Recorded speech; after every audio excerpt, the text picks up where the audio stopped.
Next reaction है हमारा कोलवेस reaction, है ना।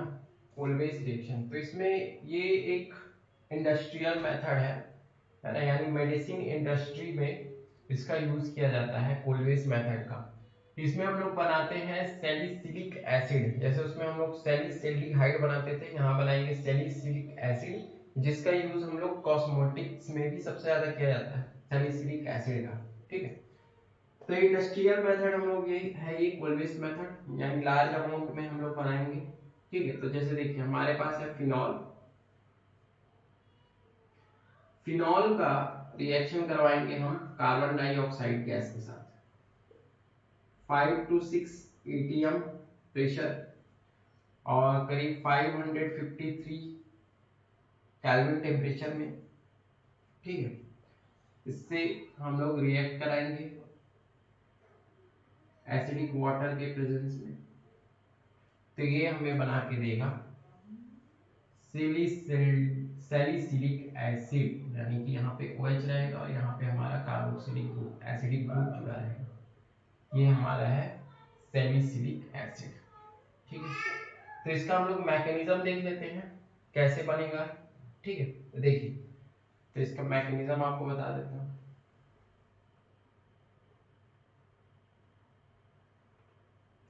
जैसे ये हमारे पास है फिनॉल,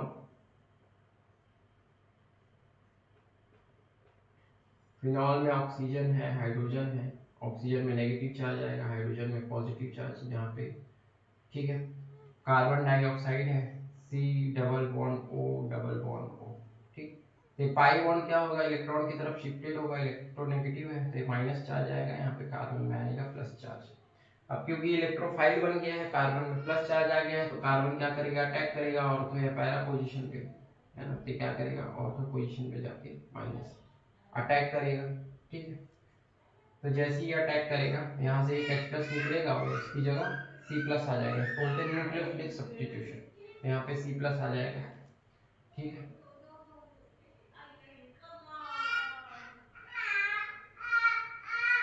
ऐसे टूट जाए, फिर फाइनली हमारे पास आ जाएगा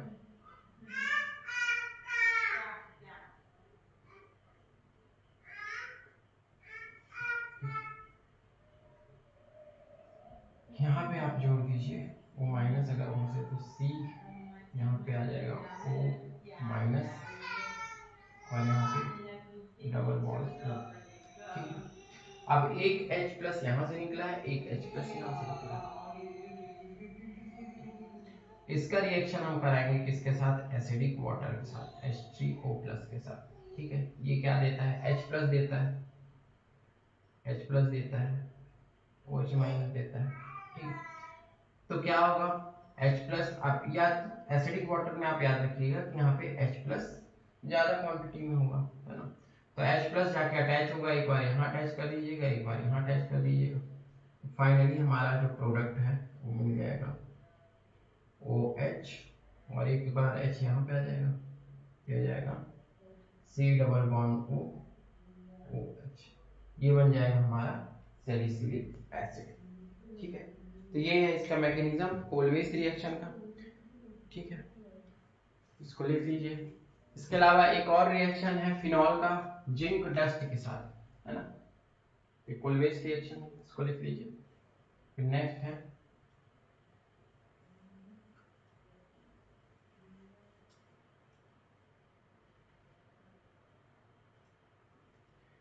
reaction with zinc dust, reaction with zinc dust. इसमें हम क्या करते हैं, फिनॉल लेते हैं और फिनॉल का रिएक्शन सीधे किससे करा देते हैं, जिंक के साथ, जिंक डस्ट के साथ रिएक्शन कराते हैं।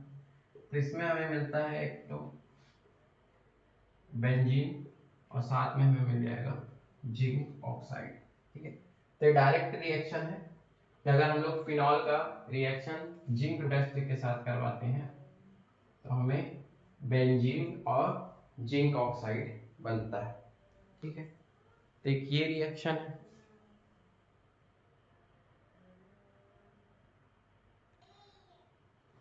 तो अभी तक हमने जो फिनॉल के रिएक्शन देखे, जैसे फिनॉल का रीमर टीमर रिएक्शन, जिसमें हमने फिनॉल का रिएक्शन करवाया और वहां से हमें क्या मिला, सेलिसल्डिहाइड।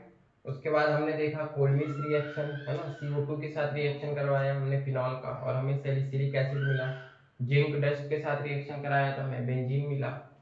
इसके अलावा और भी हैं फिनॉल के रिएक्शन, जैसे एक है halogenation reaction. Halogenation reaction, halogenation reaction में हम लोग क्या करते हैं, फिनॉल का रिएक्शन, जैसे मान लीजिए हमारे पास अगर फिनॉल है और इसका हैलोजन यानी कि जैसे ब्रोमीन के साथ आप रिएक्शन करवाते हैं इन कार्बन डाइसल्फाइड के सॉल्यूशन में, है ना, टेम्परेचर ले लीजिए 273 केल्विन, तो इसमें से आपको दो प्रोडक्ट मिलेगा, एक माइनर और एक मेजर, है ना। एक बार ब्रोमीन आपके ऑर्थो पोजीशन पे जुड़ गया तो ये आपका माइनर प्रोडक्ट, और एक आपका ब्रोमीन अगर पैरा पोजीशन पे जुड़ता है तो एक मेजर प्रोडक्ट आपको मिल जाएगा, क्योंकि मेजर ज्यादा स्टेबल होता है ना। पैरा पोजीशन पे ज्यादा स्टेबल प्रोडक्ट मिलता है तो ये मेजर बनता है, ये आपको मेजर प्रोडक्ट मिल जाएगा, ये आपको माइनर प्रोडक्ट मिल जाएगा। इसके अलावा अगर आप एक्सेस ब्रोमीन वाटर के साथ फिनॉल का रिएक्शन करवाएंगे, है ना, प्लस एक्यूएस Br2, अगर आप एक्सेस ब्रोमीन के साथ रिएक्शन करवाएंगे एल्कोहल का, तो इसमें आपको व्हाइट पीपीटी मिलेगा। तो इसमें क्या होगा, व्हाइट कलर का पीपीटी यानी कि 2,4,6 ट्राइब्रोमोफिनॉल, ये मिलेगा 2,4,6 पोजीशन पे ट्राइब्रोमोफिनॉल। ये कैसा होता है, ये व्हाइट कलर का पीपीटी होता है, व्हाइट कलर की पीपीटी होती है। तो अगर हम लोग एक्सेस में ब्रोमीन वाटर का यूज करें, तो अगर हम फिनॉल का एक्सेस में ब्रोमीन वाटर के साथ रिएक्शन करवाते हैं तो हमें व्हाइट कलर का पीपीटी मिलता है। तो एक हैलोजिनेशन रिएक्शन हो गया, ठीक है। इसके अलावा है सल्फोनेशन रिएक्शन, है नाइट्रेशन रिएक्शन है, तो उसको भी देख लेते हैं। हैलोजिनेशन रिएक्शन हो गया,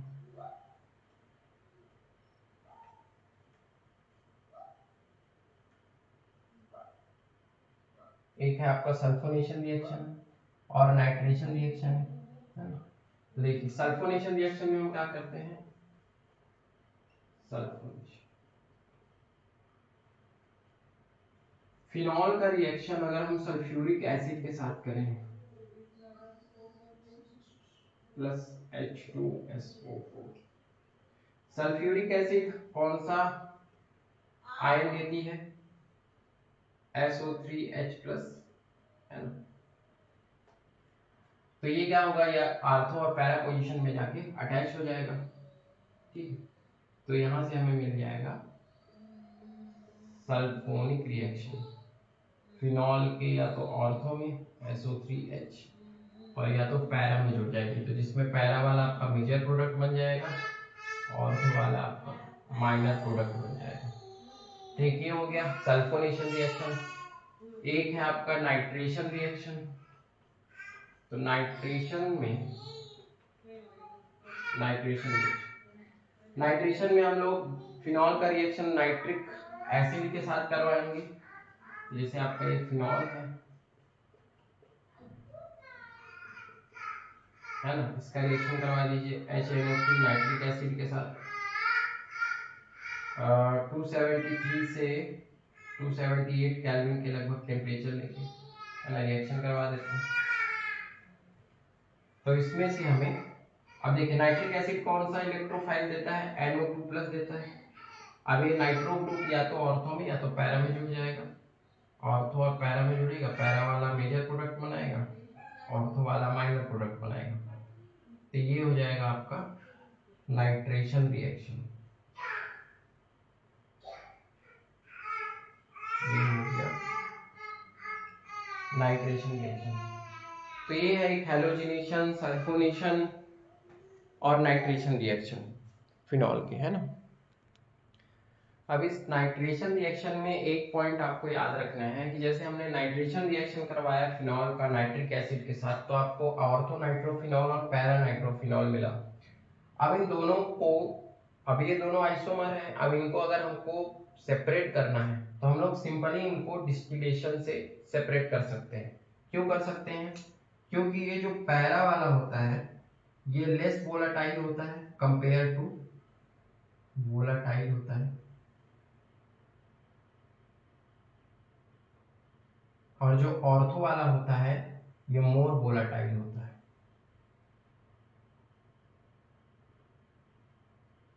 है ना। तो इसीलिए जब हम इनको डिस्टिलेशन करेंगे तो ये जल्दी वोलाटाइल है तो ये जल्दी से वेपर में कन्वर्ट हो जाएगा और ये नहीं हो पाएगा। अब ये मोर वोलाटाइल होने का रीजन क्या है? तो देखिए, जो हमारा ऑर्थो नाइट्रोफिनॉल होता है, जैसे देखिए ये आपके पास ऑर्थो नाइट्रोफिनॉल है ना, एंड डबल बॉन्ड ओ ओ, ठीक, और यहाँ पे है आपका ओ एच, यहाँ पे है आपका ओ। तो ये ऑर्थोनाइट्रोफिनॉल में हमारा इंट्रा मॉलिक्यूलर हाइड्रोजन बॉन्डिंग पाई जाती है ना, मतलब एक ही मॉलिक्यूल के अंदर हाइड्रोजन बॉन्डिंग है। क्लियर है? तो ये आपका कहलाती है intra molecular H bonding.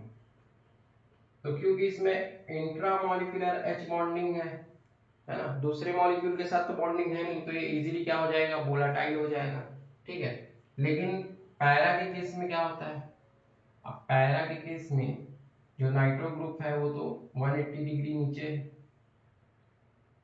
N double bond O ओ, ठीक, ये ऐसा है, और यहाँ पे ओ एच है। ठीक, तो यहाँ पे ये एक मॉलिक्यूल दूसरे मॉलिक्यूल के साथ हाइड्रोजन बॉन्ड बनाएगा, तो एक यहाँ पे है, एक एच यहाँ पे बना लो, ये ऑक्सीजन, ये ठीक।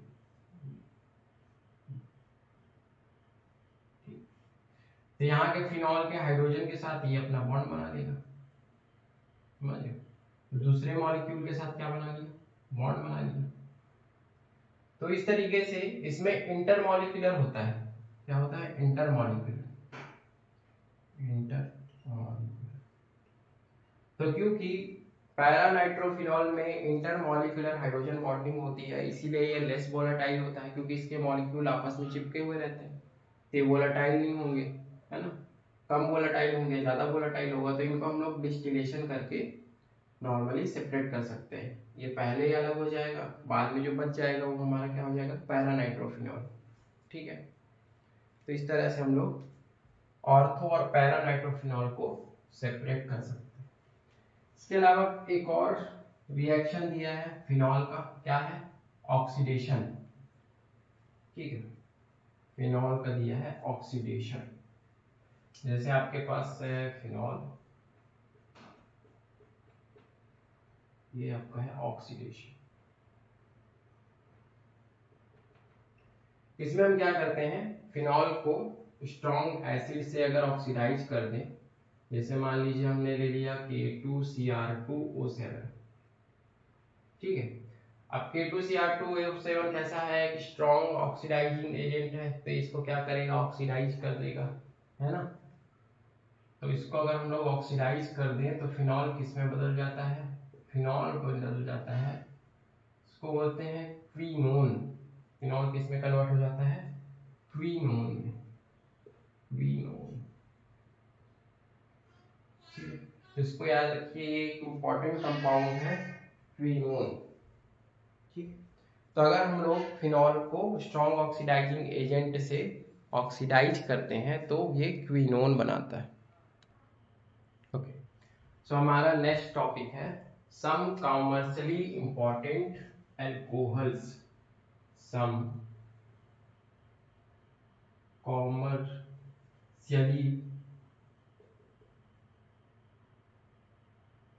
Important, some commercially important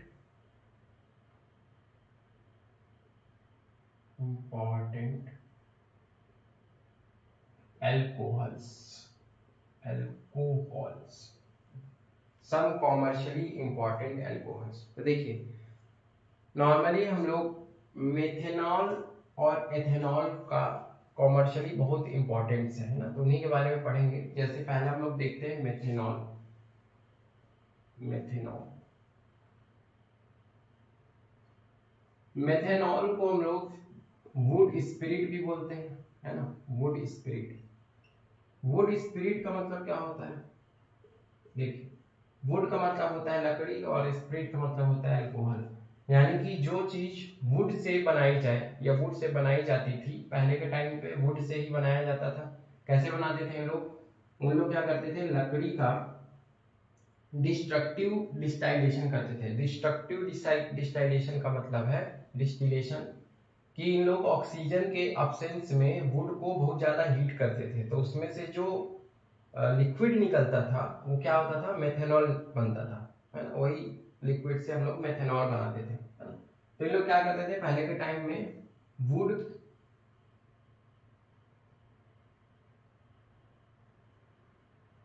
would का डिस्ट्रक्टिव डिस्टिलेशन करके क्या बनाते थे, स्पिरिट यानी कि अल्कोहल बनाते थे। इसीलिए हम लोग इसको वुड स्पिरिट कहते थे। अब ये जो मेथेनॉल है कॉमर्शियली बहुत इंपॉर्टेंट है, तो इंडस्ट्री में आजकल इसको कैसे बनाया जाता है, इसको बनाने के लिए हम लोग कार्बन मोनोऑक्साइड लेते हैं, कार्बन मोनोऑक्साइड का हाइड्रोजन के साथ रिएक्शन करवाते हैं, ठीक है। हाई टेम्परेचर करीब 573 केल्विन से 673 केल्विन का टेम्परेचर, हाई प्रेशर यानी कि करीब 200 से 300 एटीएम का प्रेशर, है ना, 200 एटीएम से करीब 300 एटीएम का प्रेशर रखते हैं, है ना। और रिएजेंट जैसे जिंक ऑक्साइड या क्रोमियम ऑक्साइड का यूज करते हैं, है ना। तो इससे क्या बनता है, मेथेनॉल बनता है, CH3OH, ठीक है। तो कॉमर्शियली हम लोग इस तरीके से मेथेनॉल बनाते हैं। अब ये जो मेथेनॉल है ये बहुत ही पॉइजनस लिक्विड होता है, इसीलिए ये पॉइजनस लिक्विड होता है ना। और इसका यूज हम लोग एज अ सॉल्वेंट, है ना, पेंट जो होता है पेंट करने के लिए हम लोग एज अ सॉल्वेंट इसका यूज करते हैं। तो ये क्या है, एक पॉइजनस पॉइजनस लिक्विड है, एज अ सॉल्वेंट इसका यूज किया जाता है।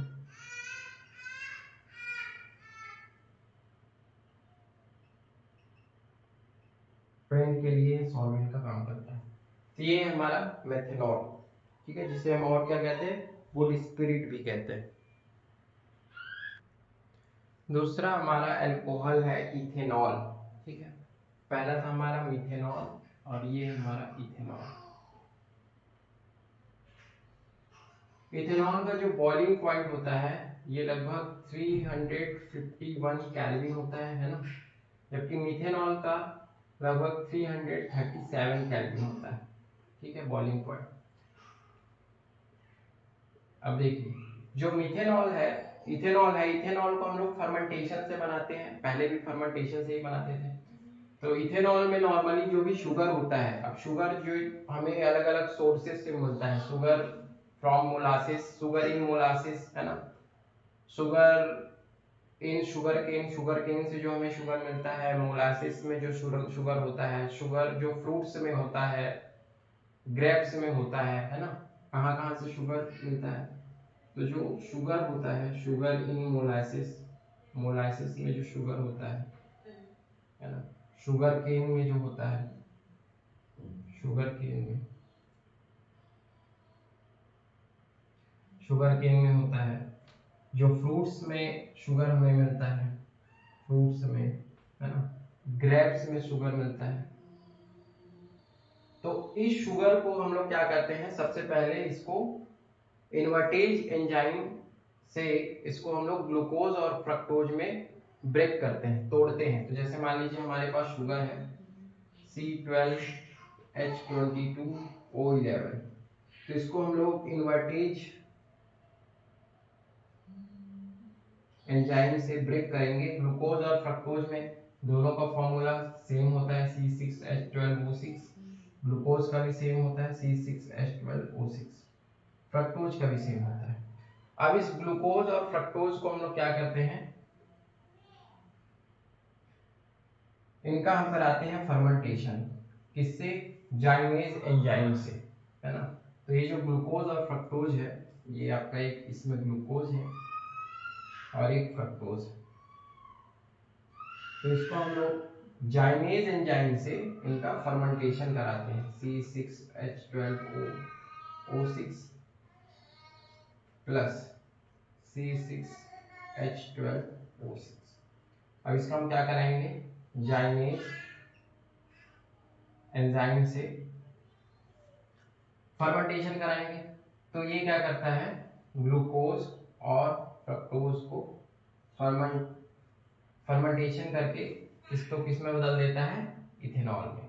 ठीक है, तो इससे हमें बन जाएगा एल्कोहल। क्लियर? तो इसका लिख लीजिए इक्वेशन। तो इसमें जो हमारा एल्कोहल बनेगा, है ना,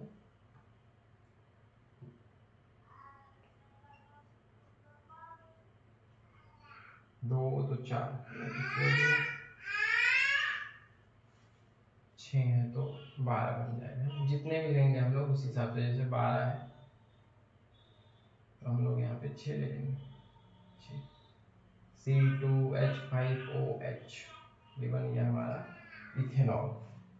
ठीक है, साथ में इसमें से कार्बन डाइऑक्साइड गैस रिलीज हो जाएगी।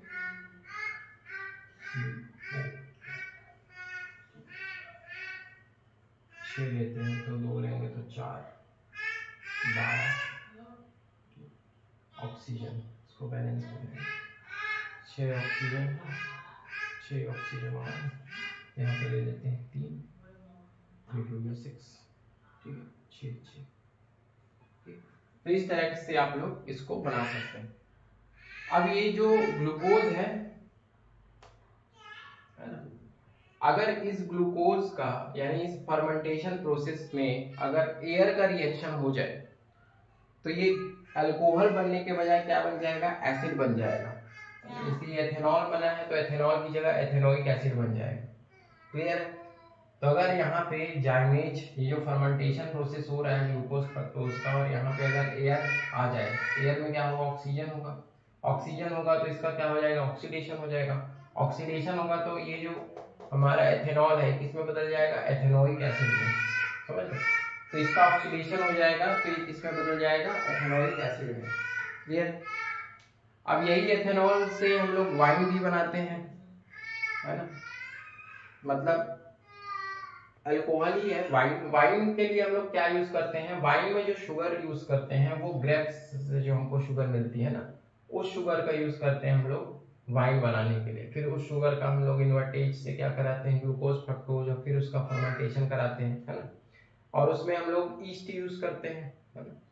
तो ग्रेप्स से जो शुगर मिलती है वो और ईस्ट का यूज करके हम लोग उससे क्या बनाते हैं, अल्कोहल बनाते हैं। तो उससे हमारा वाइन बन जाता है।